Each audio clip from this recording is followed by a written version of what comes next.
Assalamualaikum warahmatullahi wabarakatuh. Bismillah, alhamdulillah, wa syukrulillah, wassalatu wassalamu ala rasulillah, la hawla wa la quwwata illa billah, amma ba'd. Saudaraku kaum muslimin muslimat rahimakumullah, dengan rahmat dan inayah Allah Subhanahu wa taala, alhamdulillah pada kesempatan kali ini kita diberikan kesempatan yang sangat baik untuk bisa berupaya bersama-sama meningkatkan ketakwaan kita kepada Allah. Khususnya kita akan membahas terkait bagaimana tata cara sholat sesuai sunnah Rasul. Bicara tentang tata cara sholat dan kemudian dikaitkan dengan sesuai dengan sunnah Rasul, ini kita perlu merujuk kepada hadis yang sangat kita kenal dengan baik. Sallu kama ra'aitumuni usalli, riwayat Bukhari. Salatlah kamu sekalian sebagaimana kamu sekalian melihat aku salat. Nah, hal yang perlu kita perhatikan dalam bicara sesuai sunnah, kalau kita merujuk kepada kitab Bulughul Maram dengan syarahnya Subulus Salam, misalnya kitab Al-Um, Al-Fiqh Islam wa Itilatu, dan ini kita perlu pahami bahwa sebenarnya para ulama madhab dalam hal ini ketika menjelaskan tentang fikih sholat, itu mesti mereka juga merujuk kepada Al-Quran dan Sunnah. Jadi sebenarnya kalau membahas tentang tata cara sholat sesuai dengan sunnah yang dilakukan oleh para imam madhab, sebenarnya sudah sesuai dengan sunnah. Sehingga ketika kita merujuk kepada sunnah yang Rasul mengajarkan sholat selama puluhan tahun, diamalkan oleh para sahabat juga sekian tahun, dilihat oleh para sahabat yang berbeda-beda, sehingga bisa menimbulkan cara melihat yang berbeda-beda. Dan Rasul juga manusia yang perilaku ketika dalam sholatnya, karena sekian waktu yang berbeda, itu juga bisa jadi ada sedikit perbedaan-perbedaan. Maka dalam hal ini kita harus bijak ketika mendapati ada sedikit perbedaan antara umat di masyarakat kita. Ini caranya begini, caranya begitu, akan tetapi yang pasti semuanya tetap merujuk kepada sunnah. Dengan demikian spektrumnya ada berbeda, misalnya dalam hal tertentu bersedekah, misalnya dalam membaca doa istiftah misalnya, dan itu memang juga berdasarkan sunnah. Misalnya kalau kita lihat dalam surat kitab Al-Um misalnya, kita juga menemukan kitab Al-Um ini dipenuhi dengan ayat dan hadis ketika menjelaskan tentang bagaimana tata sholat. Kaum muslimin muslimat rahimakumullah, maka dalam hal ini kata kuncinya kita harus bijak, kita harus arif ketika menemukan ada perbedaan. Dan jangan sampai mengklaim dirinya lah yang paling benar, yang paling sesuai dengan sunnah ketika mengajarkan tentang bagaimana tata cara sholat sesuai dengan sunnah. Nah, panduan pokok yang perlu kita lihat kaitannya dengan hadis ini, misalnya An Abi Hurairah radhiyallahu an anna Rasulullah sallallahu alaihi wasallam qala idza qumtu ila shalah fa'asbigh al-wudu thumma istaqbil al-qiblah fakabbir thumma qra ma tayassara ma'aka minal Qur'an thumma rka' hatta tatma'inna raki'an. Ini yang kemudian menjadi rukun terkait dengan tumakninah. Thumma rfa' hatta ta'tadil qa'iman thumma isjud hatta tatma'in sajidan thumma rfa' hatta tatma'in jalisan thumma isjud hatta tatma'in sajidan thumma rfa' hatta tatma'in jalisan ila akhiri.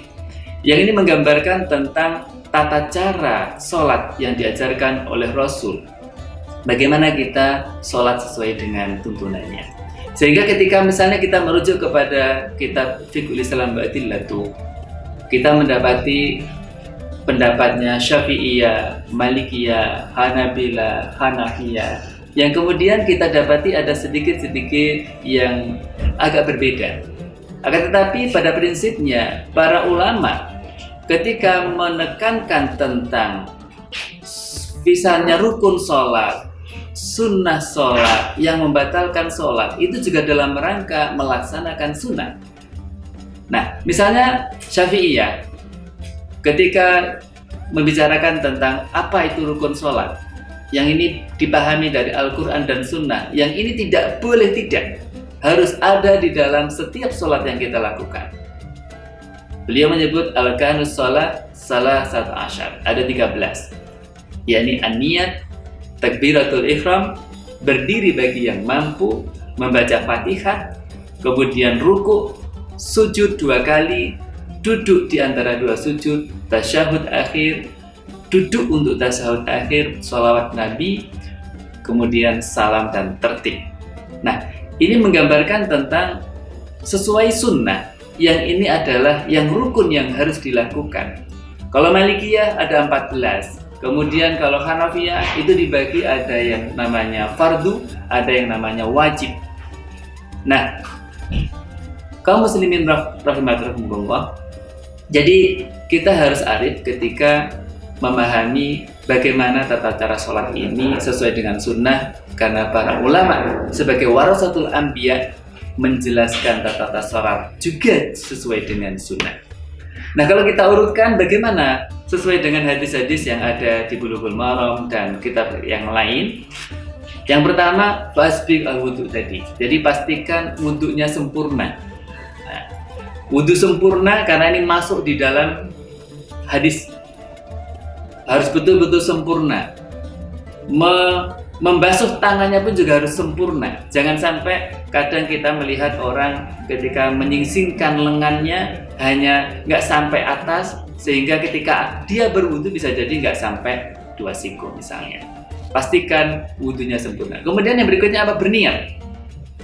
Nah, niat ini tempatnya semua sepakat adalah di hati, tapi dilafadzkan juga boleh. Nah, niat ini dilaksanakan bersamaan dengan takbiratul ihram. Jadi takbir yang pertama, Allahu Akbar, itu bersamaan dengan niat. Nah, kemudian berikutnya yang pasti adalah harus menghadap kiblat.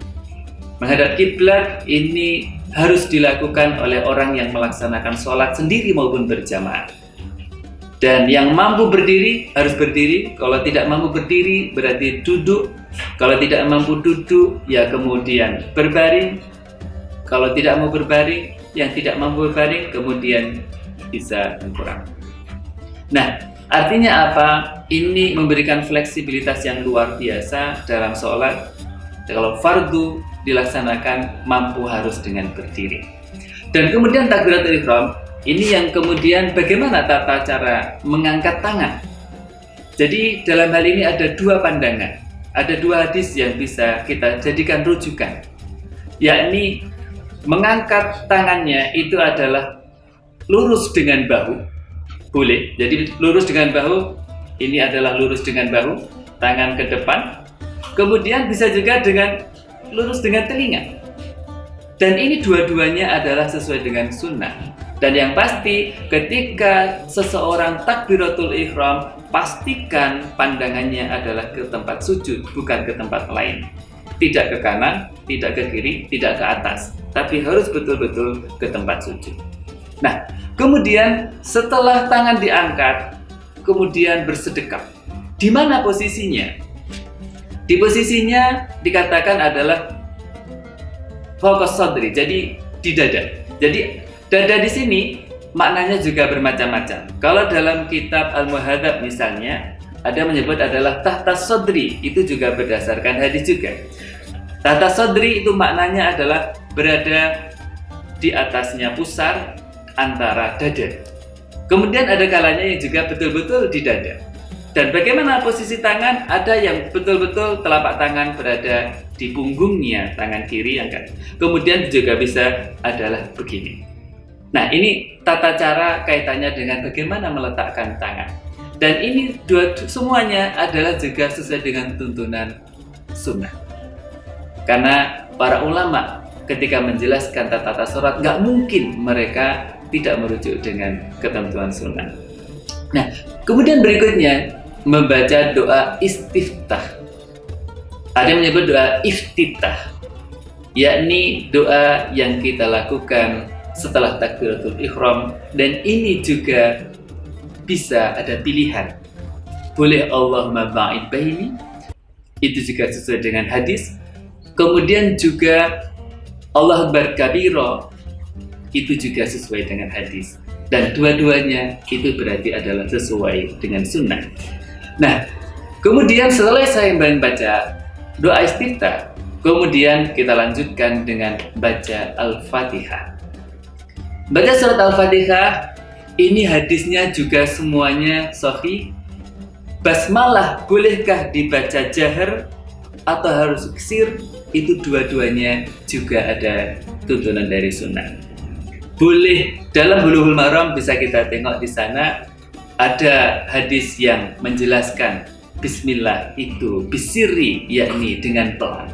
Tapi harus dibaca karena Bismillah itu adalah bagian dari ayat Al-Fatihah. Kemudian juga ada hadis yang menyebut bahwa Rasulullah juga membacanya bil jahri. Jadi Bismillahirrahmanirrahim itu dilakukan dengan sebagaimana membaca Alhamdulillah dan seterusnya, terutama pada rakaat pertama dan kedua untuk sholat-sholat yang 3 rakaat atau 4 rakaat. Nah, kemudian ketika membaca Fatihah, dahului dengan ta'awudz. A'udzubillahi minasyaitonirrajim. Itu yang disebutkan dalam hadis dan juga dalam kitab Al-Muhadzab terkait dengan ta'awudznya. Dan setelah baca Fatihah, baca amin, baik itu sebagai imam maupun sebagai makmum. Dan itu berarti adalah sesuai dengan sunnah. Kaum muslimin muslimat rahimakumullah. Nah, berikutnya setelah membaca Fatihah selesai adalah membaca surat yang dihafal. Hadisnya juga cukup banyak apa surat-surat yang dibaca oleh Rasulullah ketika sholat maghrib, sholat isya, sholat subuh, itu ada ketentuannya. Nah, pada prinsipnya adalah surat yang dihafal. Bahkan dalam hadis juga disebut kalau misalnya orang belum hafal Fatihah, belum menghafal surat-surat yang lain, maka dia bertasbih dan bertakbir. Subhanallah, walhamdulillah, wala ilaha illallah, Allahu akbar. Itu bagi orang yang belum hafal Fatihah dan juga tidak hafal ayat-ayat yang lain. Nah, berikutnya setelah selesai membaca surat di rakaat pertama, maka selanjutnya adalah ruku sambil bertakbir. Jadi mengucapkan Allahu Akbar. Jadi kadang kita dapati orang ruku tangannya tidak diangkat. Tapi yang sunnah adalah tangannya juga diangkat. Di mana diangkatnya? Lurus bahu atau lurus telinga. Itu dua-duanya boleh. Posisi ruku harus betul-betul lurus, yang namanya punggung rata. Jadi kepala, punggung ini rata. Jangan sampai hanya tidak posisinya tidak rata. Tangannya adalah menggenggam, telapak tangannya di sini di lutut, kemudian melebar, tangannya dibuka. Kemudian baca Subhana Rabbiyal Azimi wa bihamdi. Itu 3 kali. Nah, kalau lebih bagaimana? Boleh. Karena 3 kali itu diantaranya tadi adalah ketentuan untuk bisa tumakninah, yakni berhenti sejenak agar kita betul-betul sholatnya sempurna, rukuknya sempurna, sujudnya sempurna. Dan selanjutnya setelah ruku adalah i'tidal. Jadi ketika i'tidal juga tangan diangkat sebagaimana ketika takbir tadi. Bisa tadi sejajar dengan bahu, sejajar dengan telinga, dengan mengucapkan Sami Allahu liman hamidah, Rabbana lakal hamd. Kemudian kalau dalam hadis juga dijelaskan ada Allahumma rabbana lakal hamdu mil'us samawati wa mil'ul ardi wa mil'u ma syi'ta min sa'ibadu ila akhirih. Ada yang pendek sesuai dengan hadis Rabbana walakal hamdu hamdan katsiran thayyiban mubarakan fi, itu juga sesuai dengan sunnah. Yang panjang juga sesuai dengan sunnah. Setelah i'tidal, apa yang dilakukan adalah sujud. Sujud juga didahului dengan takbir Allahu Akbar. Nah, bagaimana diletakkan posisinya? Lutut dahulu atau tangan dahulu? Sesuai hadis itu dua-duanya boleh. Lutut dulu boleh, tangan dulu juga boleh. Sehingga posisinya ketika dia siap untuk bersujud, dia pastikan tangannya adalah berada di depannya, dan kemudian tangannya tidak dilebarkan akan tetapi dimingkupkan. Kakinya adalah jinjit begitu. Nah, kemudian sujud Subhana Rabbiyal A'la wa bihamdi, sehingga itu dibaca juga 3 kali ketika dia. Nah, kemudian setelah itu bangkit dari sujud. Ini adalah duduk di antara 2 sujud. Ini yang dikenal dengan duduk iftirash, duduk di antara 2 sujud. Dan ini posisinya bertumpu dengan telapak kaki kiri dan telapak kaki kanan ditegakkan. Maka pastikan telapak kaki kanan itu tegak. Jangan sampai dikumpulkan 2 kakinya di tengah. Itu adalah tidak sesuai dengan iftirashi. Kaki kanan telapaknya harus ditegakkan. Itu adalah posisi sesuai dengan iftirashi. Di sini doa yang dibaca juga ada pilihan. Boleh Allahumma firli warhamni wahdini wa'afini dan seterusnya, dan itu sesuai dengan yang diajarkan oleh guru-guru kita. Nah, selanjutnya pada rakaat ini orang akan sujud kembali. Ini di rakaat pertama sujud untuk kemudian bangkit dari sujud untuk memulai kepada rakaat yang kedua. Nah, bagaimana bangkitnya? Bangkitnya itu adalah duduk sejenak sebagai istirahat. Jadi jangan langsung bangkit begitu selesai sujud. Jangan langsung bangkit, tapi duduk sejenak untuk kemudian memulai rakaat yang kedua.